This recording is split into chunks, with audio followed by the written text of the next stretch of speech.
one question that we can ask ourselves is, why do we want to live in such a way that we intentionally pursue drawing closer to one another in community and in fellowship, in what is traditionally in the church been called a shared life? And to what extent is it reasonable to think that we can live a shared life even though we're going about our normal days and our normal lives? It's not like we're living in the same house. And I think the best way I can describe that is telling a story that goes back to, this must have been 2015.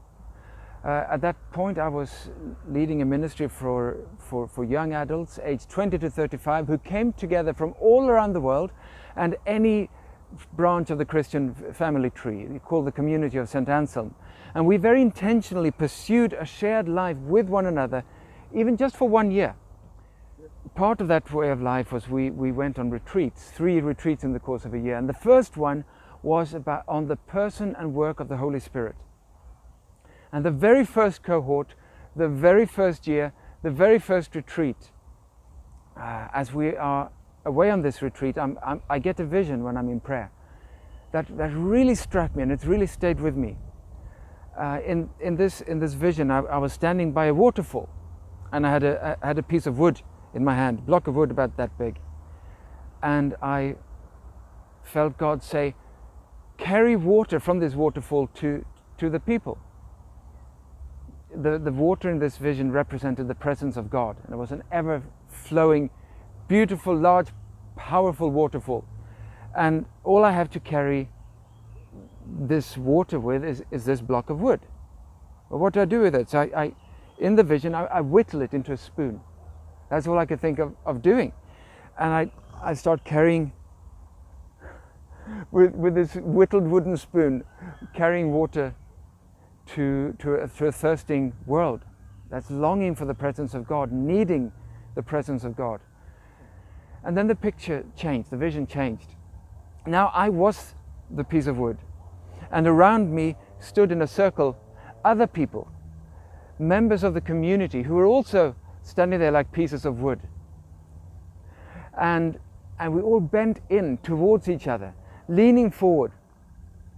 And it was as if the Holy Spirit gathered us up in 2 big arms and put us close together. As we were leaning forward, we became like slats, the sides of a barrel. And then 2 metal bands came, one from above and one from below. You know how a barrel looks. It's got metal bands and that holds the barrel together. And there's these metal bands. They were our commitment to one another, the way we have chosen to belong together. We have chosen to pursue unity. And the other was our love for one another.